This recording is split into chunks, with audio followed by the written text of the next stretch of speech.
Hi, I'm Dr. Randall Sechrest, your host for eOrthopodTV, and today we're talking remotely with Dr. David Mitchell.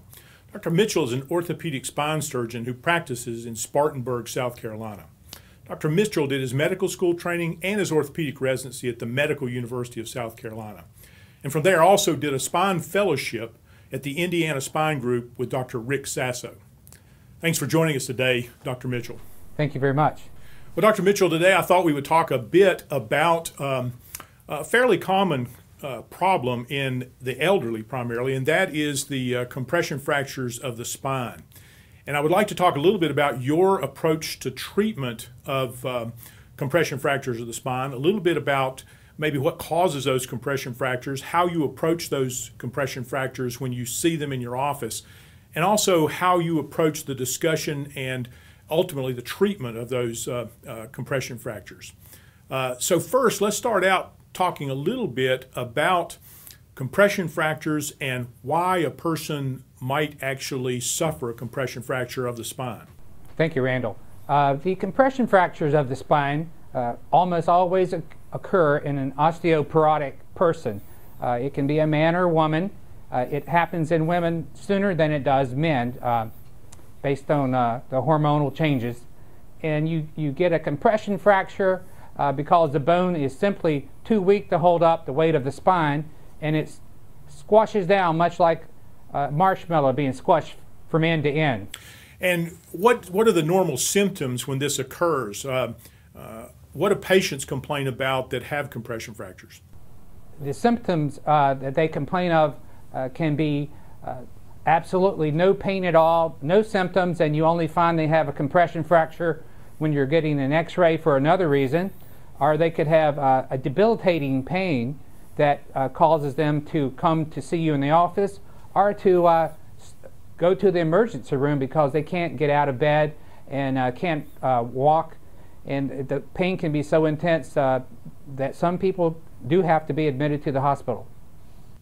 So what you're saying is that this is not a compression fracture or a fracture like we would normally sort of think of a fracture as some sort of fairly significant injury or trauma, as we would call it, is usually responsible for causing a compression fracture. So these things just happen on their own, or is it resulting from an injury of some type? Almost always these fractures just happen on their own. They can happen if you were to be osteoporotic and suddenly have a chair slip out from underneath you and you fall down on your buttocks. But for the most part, almost everybody I see, it just happens because the bone just suddenly gives out. And we're talking about the spine now. In what area of the spine are these most common? Are these most common in the low back, in the chest area of the spine, or perhaps in the neck area or the cervical spine? These are almost always either in the low back, the lumbar, or in the mid-back, the thoracic. Very seldom do you see them in the cervical area, and it's more in the weight-bearing lower back or the lower thoracic back. You know, I think that most people who hear spine fracture automatically think of problems with the spinal cord and maybe paralysis even. Is this something that commonly causes any damage to the spinal cord or any damage to any of the nerves exiting the spinal cord? Fortunately, it does not.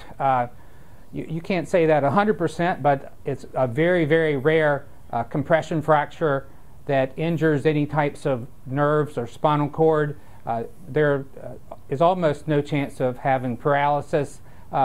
If it does cause any type of nerve impingement, we sort of classify it as a burst fracture, which is a different type of fracture. A compression fracture, by definition, normally does not press on any nerves or the spinal cord. Well, in terms of how these patients actually get in to see you as a spine surgeon, is this something a person sort of makes an appointment for and comes in because of nagging pain, or is it something that typically they show up in your office referred by another physician from the emergency room, for example, with a fairly significant problem? Typically, they're referred into the office either by themselves or by their family doctor. They've gone to see their family doctor for back pain. An x-ray's been taken, and maybe even an MRI, and it indicates a compression fracture, and the patient's symptomatic enough that they want to have a spine doctor see their patient, so they'll send them to us. Sometimes we get called from the hospital where the patient has been admitted to the hospital because they've had other problems caused by the pain of the compression fracture. Say they had to be admitted just for pain control, or they've developed an ileus after taking pain medicines for the pain, and it's caused some other problems, and so they'll be admitted to the hospital for that. Well, when you're called to consult on one of these patients, whether it's in the hospital or in perhaps the emergency room or in your office, they show up in your office with this chronic sort of pain that you're describing. How do you start the process of evaluating what's going on with this patient? We ask them either in the hospital or in the office where they hurt and how bad they hurt, and can they move about with the pain, and can the pain be controlled with a pain pill. If they answer that the pain is only slight and it hurts just a little bit, then we're happy that perhaps this patient won't need any type of surgical intervention. But if they look at you and they tell you that they just cannot stand the pain, they can barely get out of bed, it's hard for them to breathe, then we start thinking, well, maybe this person might be a candidate to have a surgical intervention, or perhaps bracing, or even changing the pain medicines around. And you mentioned that a lot of these patients come to your office already with x-rays or perhaps even an MRI scan. When you're evaluating one of these patients, if you have not seen any type of x-rays or radiologic tests, anything that you typically start with in order to make the diagnosis once you're suspicious of an osteoporotic compression fracture? Well, they'll usually point very close to where the fracture is when you ask them where they hurt.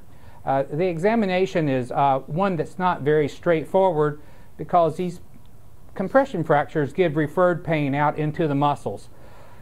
Frequently, the patient will have a fracture in the upper back, and it will be painful a little bit lower.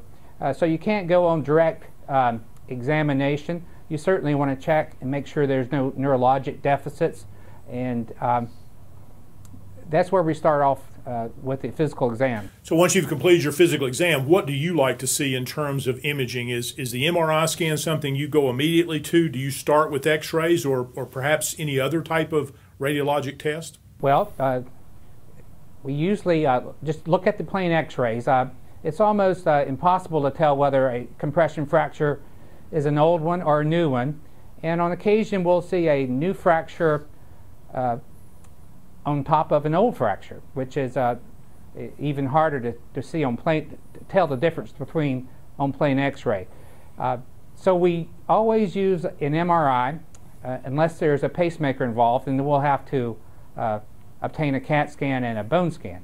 But if an MRI has the ability to tell us, is it a new fracture or an old fracture, almost all the time. And what about any additional testing, like lab testing or anything that you like to see in patients that maybe this is their first compression fracture and you're trying to figure out if this is just a one-time occurrence or whether this is related to some other disease process? Well, we like to ask them questions, and we look at their medical history. If they've been on, if they're younger and they have a compression fracture and they've been on prednisone every day for the past 10 years, then we know that it's probably a steroid-induced osteoporosis. We like to ask them in detail about their dietary intake of calcium and vitamin D. We don't routinely obtain a vitamin D level or a calcium level because by the fact that they have a osteoporotic compression fracture, they have osteoporosis no matter what their bone density may say. They have osteoporosis if they have a compression fracture. Well, and I'm assuming that most of these patients probably have a primary care physician that's monitoring some of that stuff. So a lot of that stuff is probably done by their primary care physician when they're referred. Is that accurate? I wished it was accurate. The primary care doctors have gotten much better about obtaining bone densities and watching for osteoporosis and preaching the virtues of taking vitamin D and calcium. But probably half of my patients don't get that information and or feel like they don't need to follow those instructions, and they simply aren't being protected against osteoporosis. Well, let's move on and talk a little bit about the decision-making around treatment. You had mentioned that in some cases this does probably require surgical intervention, and you also alluded to the fact that in some cases it may not require anything other than just watchful waiting, and there's points in between, such as bracing and that sort of stuff. What makes you sort of make that decision to progress on through that continuum of care, and what are the points along that continuum? When I'm talking to a patient with a painful osteoporotic compression fracture, we talk about the natural history and the fact that probably 80% of these will get better on their own given time. And we tell them that it's going to take about 6 to 8 weeks to heal up, and you need to have your